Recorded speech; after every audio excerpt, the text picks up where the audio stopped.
Hello everyone, in this tutorial I'm going to be showing you how I painted Ollie the Cocker Spaniel in acrylics.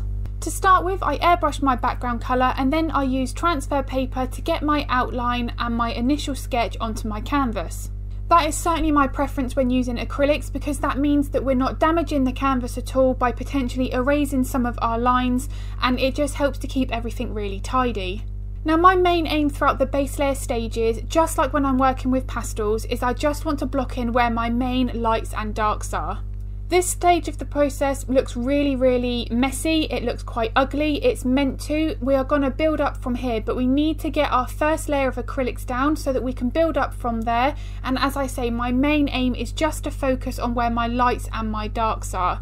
You'll notice that I haven't gone really bright, I'm saving my brightest highlights for my future layers. So when I'm drawing white fur, I'll always mix a mid-tone grey to start with. Now I like mapping in my dark areas first because that gives me a good reference on how bright I need to make my other values next to it, and I also like to work in smaller sections, especially when I'm working on curly fur like this. I find that narrowing it down and working on a few square inches at one time can make the process far less daunting. Now if you would like to see the real-time clip just over 1 hour long of me working on this top section here of this curly fur, that's available over on my Patreon page, which I will link in the description below.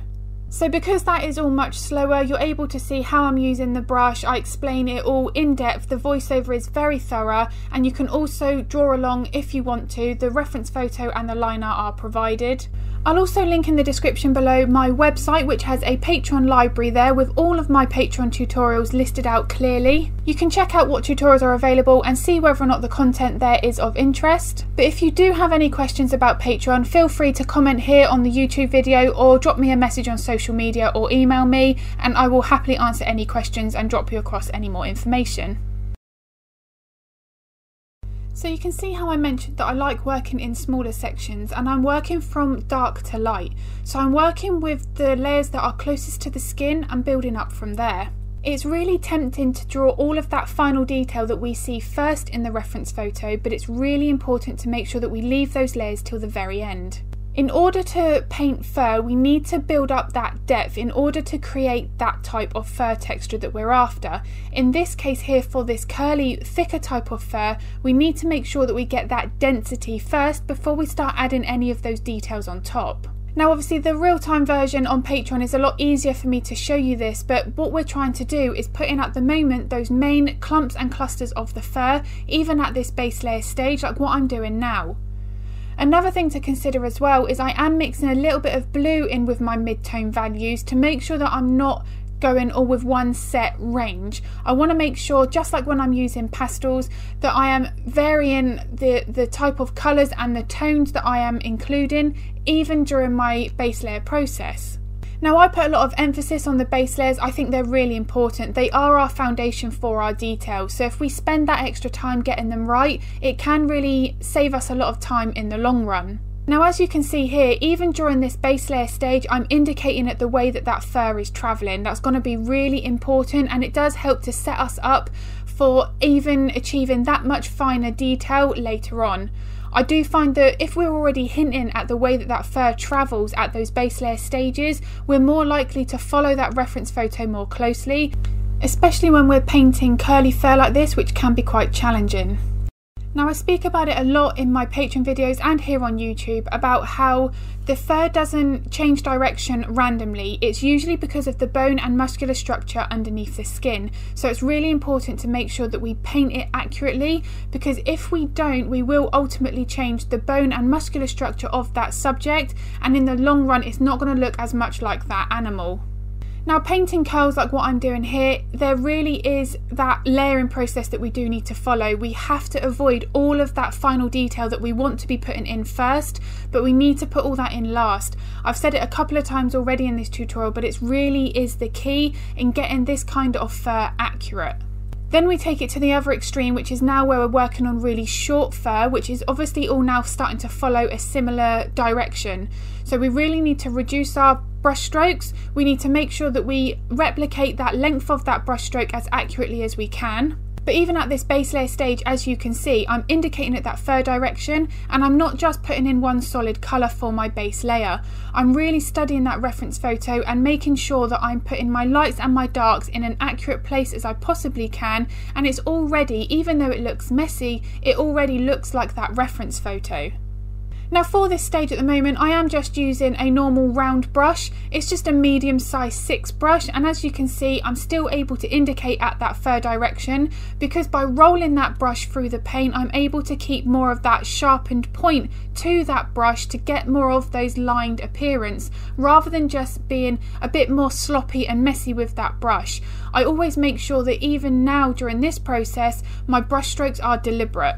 You can already see that he's going to have fur that's sloping off from the side of his muzzle over his cheek area, and this area that goes up towards the eyes is indicating where the bridge of the nose slopes up towards the skull, where his eyes would be. Now you can't see his eyes in this reference photograph because his hair on the top of his head is covering them, but this fur direction and how it slopes on the muzzle is already indicating at that bone and muscular structure, which is telling the viewer who looks at this painting that that's where his skull starts to slope up, which is where his eyes would be. Now if we got the fur direction here wrong and incorrect, it obviously is going to completely change the look of this dog. If we didn't get the angle and the direction of this fur accurate, we're going to make it look like he's got a far longer face than what he actually is. The other way round is if we made this fur to the angle too acute, we would actually be making it look like he's got a far shorter nose than what he's got. So we really need to make sure that we do the length of brush strokes that are relevant to this fur type and the subject that we're drawing. One big tip that can really help with that is to print out your reference photo the same size as your artwork. So this was a 10 by 12 acrylic painting, so if you were to print out that same reference photo 10 by 12, you'd be able to actually see how long each of the fur strokes needed to be in the area that you're working on. But it's not just the fur strokes that we need to focus on in terms of how long they are, it's also how thick they are. So sometimes you might have an area of the fur that needs to be a little bit more thicker, even if it is only by a couple of fur strokes. But what we need to do then is with that liner brush is apply a little bit more pressure to that brush to get a thicker fur stroke. The real main advantage with using a liner brush like what I'm using there, as you can see, is I've been able to use that same brush but create various lengths. So I've been able to create the longer ones at the side of his muzzle, but right below his nose I've also been able to create some brush strokes which are only a few millimeters long. So that liner brush can really be beneficial. If it's something that you're new to, use a little bit of a scrap bit of maybe a canvas board or a bit of paper and just practice using that brush, because once you get the hang of it, they really are useful for painting all kinds of fur. So when it comes to painting noses, there are a few things that I do first. Just like when I'm using pastels, I always map in the main shape of the nostrils first, and if they have that line in the middle of the nose, which most of the time they do, I will also block that in. Now I want to make sure that I get the contrast right, just like every part of the portrait. So the nostrils need to be really dark, and then if that line in the middle of the nose is also dark, I want to make sure that I capture that. Now the thing is with noses, you have to make sure that the nostrils are in the right place, that they're equally positioned apart in the reference photo, that one, potentially if it is higher than the other, that you replicate that, because that will ultimately be that dog. We want to make sure that we get these nostrils in the right place. That's really quite important. What happens is if we change the position of the nostrils and the placement, we will change the shape of that nose as a whole. So it's really important to spend that time to make sure that we get it accurate. A tutorial that I'd like to make coming up on Patreon is a dog nose study, and that will really focus on how I create that rolled over effect of the nostrils. That is all in the lighting, so as that skin rolls over onto the front surface of the nose, it's going to catch that highlight, and in this case it's going to have a bit of that bluer reflection. So I really wanted to make sure that I captured that so that the front surface of the nose wasn't completely black. Now as you can see here, I'm still indicating at the texture of that nose by doing really small dots with my paintbrush. I've switched over to using a small round sized brush so that I'm able to get these dots, these lights in place, and they're accurate. The lighting is really important because we want to make sure that we replicate that wet effect of the nose, just like what we do with the detail around the eyes. It's going to potentially really reflect the surrounding light.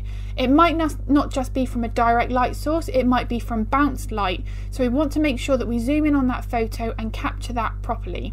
So now that I've zoomed out on the camera, you can see that this portrait comes together quite quickly considering how detailed it is, and I do believe that's because I've worked in smaller areas. I've deliberately broken it down into individual sections so that there's no part of this portrait that becomes overwhelming.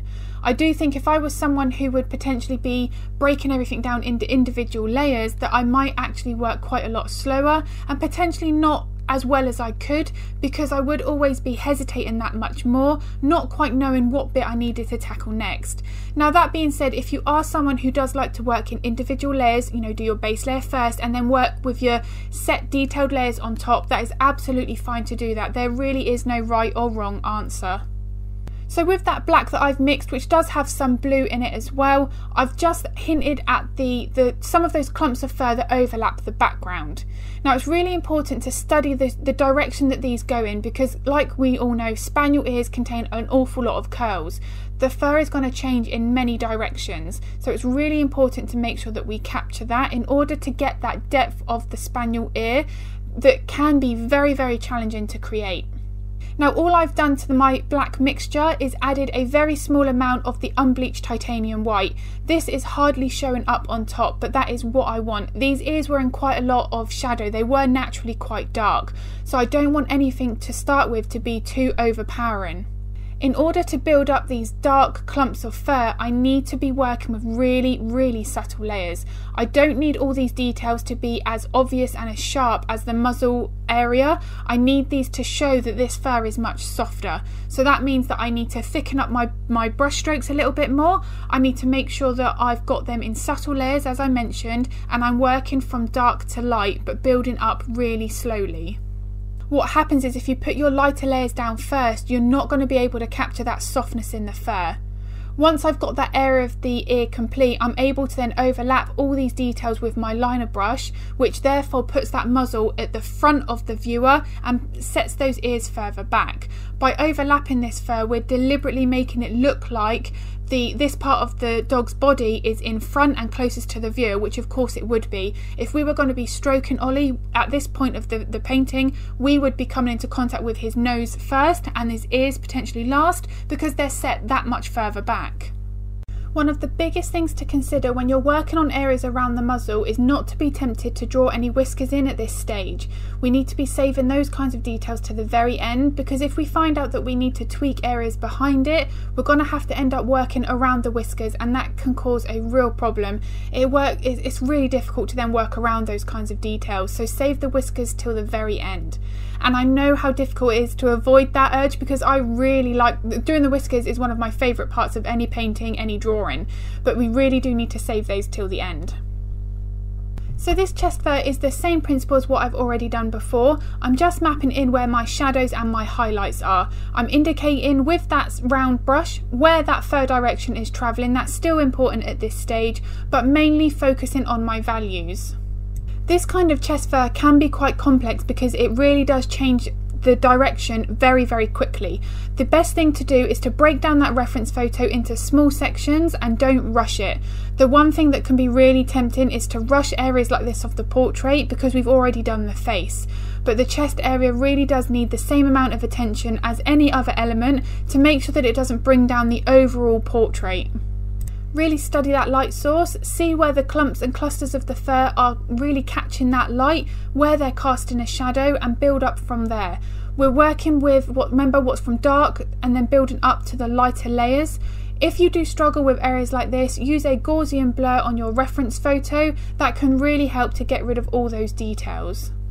Now that the camera zoomed out, you can see a bit more clearly about how I like to balance the portrait. So I usually leave about 1 inch from the edge of the subject to the edge of the canvas. So this shows that from the edge of his shoulders there, that does have that equal spacing on either side.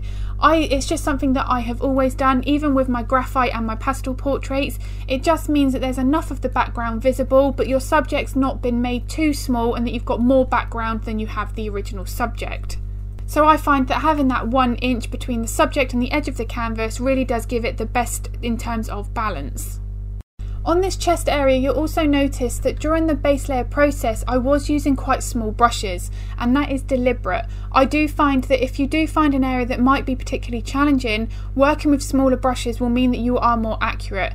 Sometimes I find that if we do pick larger brushes, we have a tendency to rush over that area and do far larger brush strokes than we actually need. I personally really enjoy working with smaller brushes. I like to get that level of detail, but certainly for the base layer stages on an area like this, you can see how much this fur changes direction. If I had a larger brush, I would easily be able to almost forget about these individual curls. By mapping these in at these base layer stages already, I've actually made this process far less complicated than it needs to be, and therefore the portrait was able to actually come together a lot more quickly. The biggest thing to remember when you're drawing this kind of fur is it does clump together. Look at the difference between this fur here and the fur on his muzzle. They're very different. The chest fur is naturally softer, so therefore it's going to clump together a lot more than fur such as the muzzle area. That is far more individual strands. Now, as you can see, I am painting individual strands, but they are more in set groups. So it's really capturing that difference in that fur texture that's going to make that variation and therefore that much more realism in your pet portraits. Identifying these different textures in the fur and then trying to adapt our brush strokes to accommodate that is what's going to make our pet portraits that much more three-dimensional and realistic. All the fur, even on the same subject, and this is a prime example, will be different. And I have created these differences in texture with very limited brushes. The more that you paint and the more experienced you get with using those brushes, you can make that one brush do various different fur textures. And as you can see, the whiskers were left till the very end, making sure that I paid close attention to the reference photo to put them in the right direction. They need to be travelling in the right way and the right length as well. That's also really important. Here I'm just applying a final glaze to push back some of those curls, and it does make all the difference. So here is the finished painting of Ollie. I hope this tutorial was of use. If it was, I'd really appreciate it if you could give it a thumbs up, and if you'd like to get notified of future content, hit the subscribe and the bell button. And if you've got any questions related to acrylics, pastels, anything like that, drop them in the comments below. Feel free to message me on social media and I will answer any of your questions. And as I say, I'll pop the link to my Patreon in the description below in case that is of interest to anybody. And I will be uploading another tutorial here to YouTube very soon.